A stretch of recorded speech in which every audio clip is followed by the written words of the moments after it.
Hey guys, welcome back to NFT Inspo. For today's video, here we're going to show you or discuss with you how to reset Ikea trådfri remote control. So if you're interested, let's start the tutorial.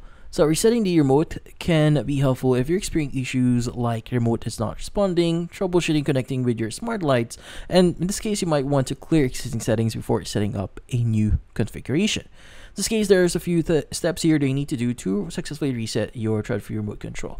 So first is you need to locate the reset button. So first take a look at the back of your trådfri remote. You'll find the reset button situated near the battery compartment. This button is essential for the reset process.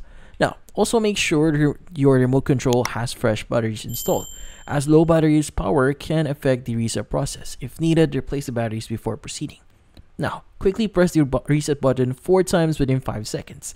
It's important to be quick but steady. Too slow might not register the reset correctly. Now, after the 4th press, pay attention to the front of the remote. You should see a red light flash on.